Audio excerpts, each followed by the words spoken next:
morning. I used to pick up girls on the street. I used to pick up prostitute girls on the street. And let me be clarified so I don't look like a creeper. I was the rescuer of them. Does that make sense? About 3 years ago, I was working in residential care. Anybody have social work majors in the room? Don't raise your hand because it takes energy and it takes food to build energy and you're never going to make any money to buy the food. So I was residential care is where kids go who can't don't fit in with society anymore because of the abuse and neglect that they've sustained. So it's a little bit, in my case, like juvenile detention with drapes. Okay, so there weren't bars, but all the doors are locked. And I worked in that environment for about 10 years. About 7 years into that, I had built a very healthy callus up between myself and the kids that I worked with. They were just another case. I had become a really unempathetic dude. And I come by it naturally. I'm not empathetic naturally. Some people can like wrap their arms around a child and say things like, it's going to be okay. And I instead look at that child in the face and go, this sucks. You're not all right. You can ask my children. My wife and I have 4 children. The most commonly spoken phrase in my household is, suck it up. I'm not empathetic. Unless you're bleeding, you don't cry. It's horrible. I understand. So anyway, I transitioned from working with boys. Most of the boys I worked with were gangbangery types or violent sex offenders, that sort of thing. And I started working with girls. Now let me tell you one quick thing. Working with boys is like doing first grade math. 1 + 1 will always equal 2. I am angry at you, so I will punch you in the face, and it's over. And that makes sense to me. Now transitioning and working with young women, I considered going on to get an advanced degree in calculus or something because there was no simple math. 1 + 1 never equaled 2. It was, I'm angry at you, so I'm going to go to school, I'm going to spread some rumors. Then I'm actually going to destroy something of yours, steal your boyfriend, come back and tell everybody I did it, and then I'll punch you in the face. I did not understand these equations at all. So I would go home and I would talk to my wife, who actually is a social worker, and I would ask her, what am I doing wrong? Like, I'm not connecting with these girls. And she goes, oh, you're thinking too much like a guy. Just listen. Just be empathetic, and this does not come easily. I lucked out, and a 13-year-old girl came into our program who operated like a boy. She was angry, and she would punch you in the mouth. And we'll call her Katie. Katie and I got along famously. I can't tell you how many times I pulled Katie off of another girl while she was wailing on her. And we would go down the hallway, and I'd be like, you all right? And she's like, yeah. I'm like, okay, good. Why did you hit that girl? And then she would explain it. Katie and I got along. And so much so that Katie had all this rage pent up inside her because she'd been horribly sexually abused. Her dad beat her so badly he went to jail. Now, I don't know if you know anything about the Child Protective Services world, but parents don't normally go to jail for beating their children. He beat her so badly he went to jail. Her mom had traded any interaction with her for substance abuse years before. So Katie was ticked, rightfully so. And so she, over the course of about 6 months, kind of settled in our program, started doing really well, started to understand we didn't have any agenda. It's all right, be you. She started to heal. And she moved from our program to this open program and started going to regular school where this 16-year-old boy introduces himself and starts throwing game at her. Now, here's what I know. When I was 13, no 16-year-old anybody ever came on to me. So I don't know what it feels like completely, but I imagine it felt pretty good. And so Katie responded to this 16-year-old boy who was telling her how cute she was and how she got a little thing going on, blah, blah, blah. And he said, so when you're tired of these staff telling you what to do, why don't you come hang out with us? And like every good 13-year-old to 16-year-old teenager, Katie got sick of adults telling her what to do. And one night when she was in an argument with staff, she ran out the front door and she went and found this kid who was living in an apartment complex directly across from her group home, which was the greatest place in the world to be if you don't want kids to stay sober. Like, there's so much drugs and gang activity and prostitution in this place. And she went and she found him, and for the first day, a couple of days, it was great. Like, it was all like booze and bud and whatever she wanted. It was great. And after a few days, he goes, you know, you can't stay with me because I'm 16, you're 13, it looks weird. But there's this lady downtown that takes care of runaways, and I can introduce you to her. And Katie was a little nervous about that, but said, okay. And she goes down there, and the lady looks her dead in the eyes, and she says, honey, when I was your age, I ran away. I know how scared you are. I know that you don't have any food, I know you don't have any place to go, but you can be a part of my family, and I'll take care of you. Now for Katie, a mother offering to take care of her was all she ever wanted. And so she bit down, hook, line, and sinker. And it was 2 days later when Katie found out that to be a part of the family, she had to earn her keep. So at 13 years old, she was turning tricks. She was being sold to men 6 to 8 times a day. At 13. And let me say this about Katie. Sometimes I walk into a high school and I don't know who the teacher or the student is because parents take care of their children so they're well-dressed and well-groomed, and I don't know who's who. And I can't tell their ages. Katie was 13, and she looked 13. Katie still had her baby fat on her. Like, no amount of halter tops and makeup were going to make Katie look 18. So I tell you that to say that men were buying her knowing she was still a child. Now, I heard about this happening, and something broke in me. Katie was not the first trafficking victim I'd ever worked with. I used to work with kids in substance abuse, like rehab, and a lot of those kids had been trafficked for drugs or money or whatever. Katie was not the first trafficking victim I ever saw, but something inside me broke to the point where she was all I could think about, finding her, helping her. And there was one night when I realized I was driving around in a 1985, which is made before most of you were born, is my guess. 1985 Toyota Land Cruiser that was just rust holding hands, okay, like it was a very crappy truck. And it was 2 in the morning, my wife had set the alarm for me to get up and drive around and look for Katie. And I was driving around and kind of praying and saying, okay, Lord, this isn't right and yet it's happening. So help me to find this girl. And then I started doing some like quick Andy math in my head.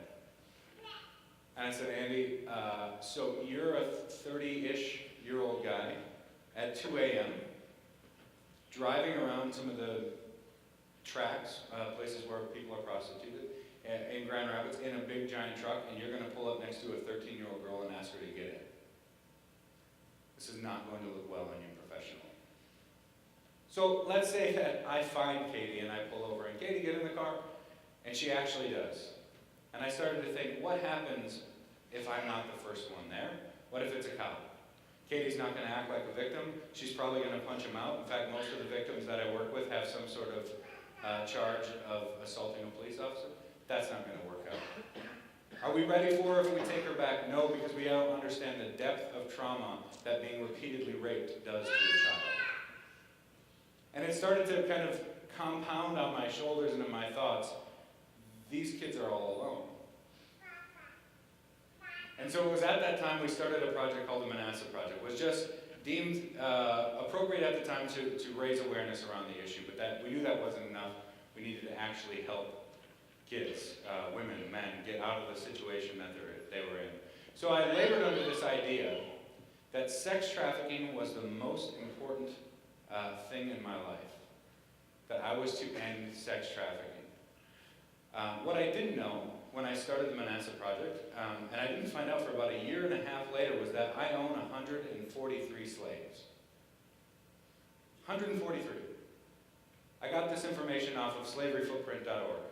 And it just kind of allows me to take a look at my life, kind of inventory my clothes, my cars, my house, my children's toys, my wife's jewelry, all that sort of stuff.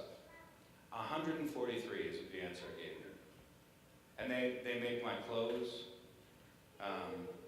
they pick my food, they mine the materials that go into my cell phone, my future hearing aid, the plane that brought me here, all that sort of stuff. 143, just to give you just a little bit of an insight, the larger, or like the average plantation during transatlantic slave times in the South had 100 slaves working for it.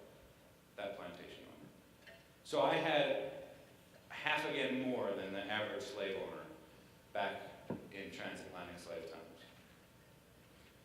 So I started to realize that not only had I not fully believed that ending slavery was possible, I hadn't even looked at the enormity of it. So for those of you who are in the room today who have absolutely no concept of what human trafficking is, I'm going to give you 3 to 4 minutes just on what human trafficking is. Try to give you the scope. Try to help you understand exactly how this interplays with your life. And then I want to let you know that this is a solvable problem. Solvable completely. Mostly it is going to inconvenience you, but it is a solvable problem. So human trafficking is the use of a person for either commercial sex or forced labor by means of force, fraud, or coercion, or if that person is a minor. That's our federal statute, the Trafficking Victim Protection Act. So anybody who's a minor who is forced to perform a sex act for money is considered a victim of human trafficking. Anybody who's a minor who's forced to work and not paid is considered a victim of human trafficking. If you're an adult, they would have to prove force, fraud, or coercion was used against you. So force meaning kidnap, rape, beatings, confinement. Fraud meaning you were brought to the situation under false pretenses, right? So we tend to think that human trafficking is an international crime where people are brought all over the world. It's a little James Bondy. I mean, we saw how many people saw the movie Taken? Right? So we're going to take somebody, we're going to force them to do something. So what normally happens in America is that we have about 20,000 people that are brought into the United States every year and forced into labor or sex. But we have about 300,000 of our own children that are forced into sex every year. See, every country breeds their own slave population. And America is not a special snowflake. We do the same. So for those 20,000 people who are brought over into the United States, they might be promised jobs, they might be promised marriage, they might be promised education. But when they arrive here, it's a very different situation. The last one there was coercion. Let me just say that love is an incredibly powerful tool to use against somebody. I can't tell you how many victims that I've worked with that have said, well, they told me that if I said anything, I would be killed, or my family would be killed, or they would hurt somebody that I loved. Like, this is a common story.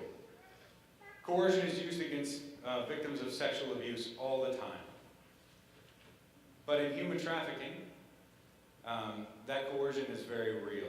Those threats are followed through on to the point where that victim believes it, that their whole world is wrapped up in, I have to just protect the people around me and do what I'm told.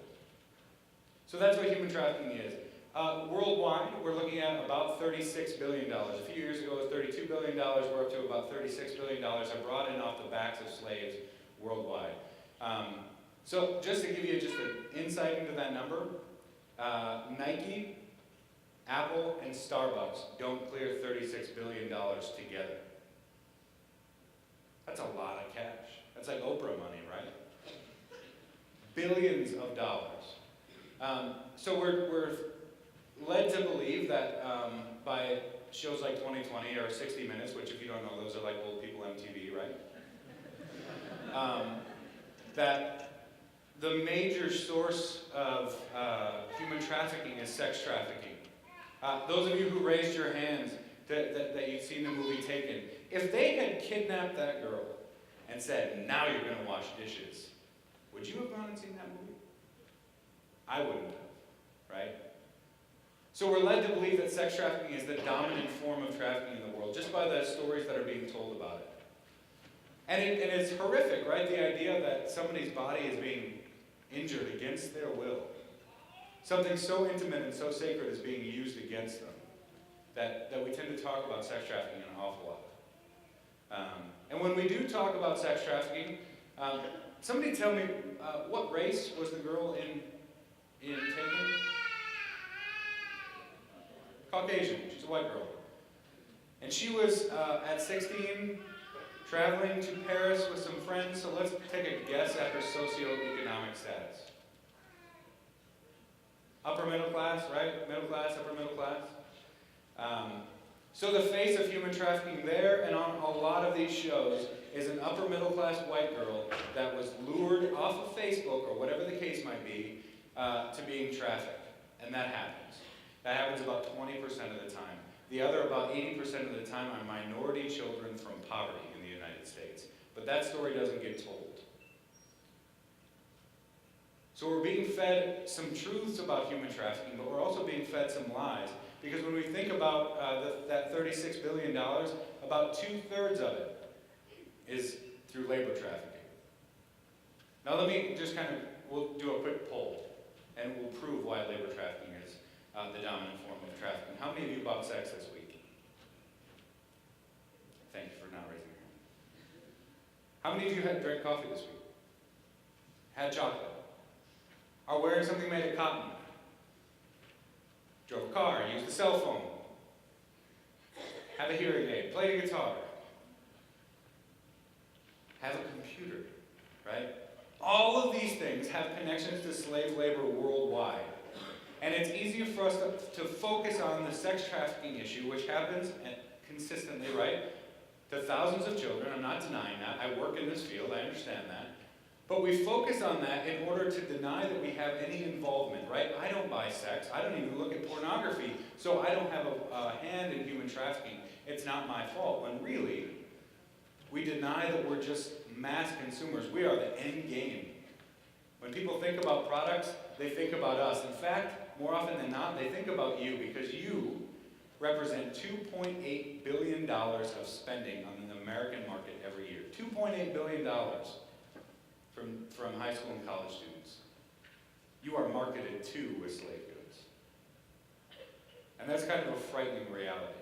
But let me just back up just a hot second and understand that when I say that labor trafficking is the dominant form of trafficking, that means you are directly related to ending human trafficking.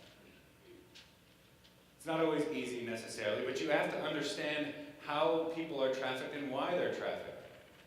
If you can get, let's say, a jacket made by Patagonia, right, which is kind of a nice, I don't own, let's say I can't afford it, I'm a social worker, right?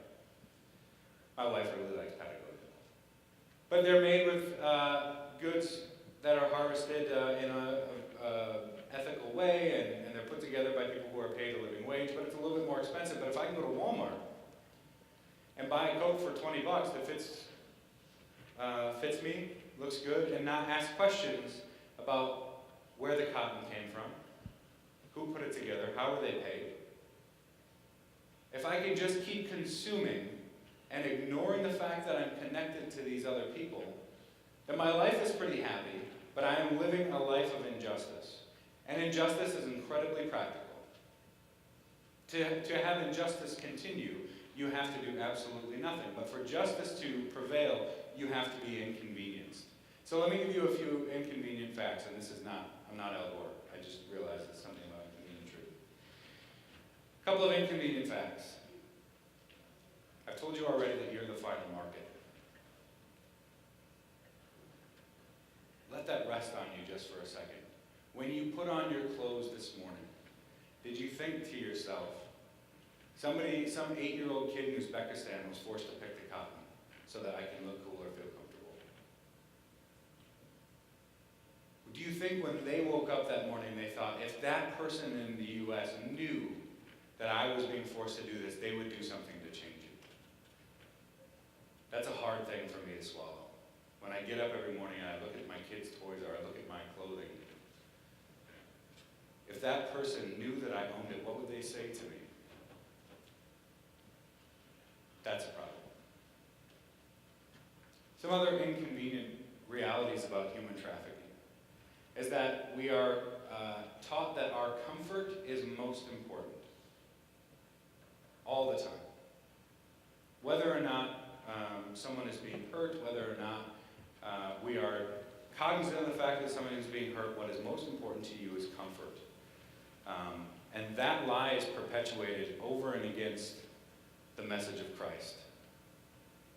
And so as we continue to buy into this consumptive goods over and over and over, we are actively moving against Christ. Because repentance is not turning away from evil. Repentance is turning to Christ, right? So as we continue to turn towards consumption, we turn away from Christ, separating ourselves from our neighbors who are making these goods for us. But the other things that we don't really think about is because we've come from a background where colonialism is kind of normative, right? Colonialism is where one country moves into another country, strips it of all of its natural resources, and moves on, and then throws them scraps to say, we'll take care of you. That's kind of our norm. Or we're, again, distanced, but we've already taken so much from these folks. If we want to end human trafficking, we don't focus on human trafficking. We focus on things that are that much harder to solve, like poverty. So think today, I don't know what your background is. Maybe you came from a background of poverty, and you can recognize really easily the difficulties that exist in being broke, right? Not having any money. The vulnerabilities that sets you up for in education, in your family life. Being vulnerable for sexual exploitation or abuse, or just relational abuse. The fact that your opportunities for your jobs are that much slimmer. People who live in a community of poverty have very few political allies, and they will continue to be oppressed and removed. So as you think about ways to solve human trafficking, I'm going to give you just a few. I can't give you everything that I would love to tell you about human trafficking in 25 minutes. But here's why human trafficking is a solvable problem. $36 billion a year goes into making sure that people are abused and neglected, and that people who are unscrupulous and don't care about humanity so much have their pockets stuffed with goods. So here's how you take that money back. Number one, you have to start to take account of your own life. So sites like freetowork.org or slaveryfootprint.org are great websites for you to actually visit, to start to explore through corporate responsibility. Let me tell you that I had a $15 a week Jelly Belly habit. Let me give you clarity on that. $15 a week Jelly Belly habit. I love Jelly Bellies. I even like the ones that you don't like. The flavors that are supposed to taste gross. Somewhere along my path, I found out that Jelly Belly does not have any policies to make sure that children aren't being hurt in the making of their product. There's sweeteners and dyes and things like that. Somewhere along the line, I found out that Jelly Belly doesn't necessarily treat their workers very well and make sure that they're paid a living wage. And so I started writing a letter to Jelly Belly every week. Dear Jelly Belly. I could have said Mr. Jelly Belly. Corporations are people too, right? Dear Jelly Belly, I buy $15 worth of your product every week. I realize this week that you don't have policies in place to make sure that children and men and women aren't hurt in the making of your product, so I've stopped buying it. Can you please let me know when you change these policies so that I can buy your product again? Sincerely, the guy who gives you $15 a week. The next week I wrote another one. Same thing. Sincerely, the guy who would have given you $30 by now. The next week, sincerely, the guy who would have given you $45 by now. By the time I am dead, I will have not given Jelly Belly $20,000 to $30,000. Like, it's just that easy. And sick a little bit, right? It's like a Ronald Reagan-esque problem in my heart. Like, I love the Jelly Bellies. You can do this just by examining, taking a kind of an account of what you have, your clothes, where they come from. Are they fairly sourced? And then have the discipline to say, if I buy from a company that is using slave labor, I have to stop. And I'm obligated to tell them, stop, and I'll buy your product. This works. Corporations don't change until you hit them in the pocket. Okay? For example, how many of you wear quite a bit of Nike apparel? It's not, you don't feel bad. You're cool. Had this been 1997, it would have been a problem when it came out that Nike had companies that were beating women to death with the shoes they were sewing because they sewed the seam crooked.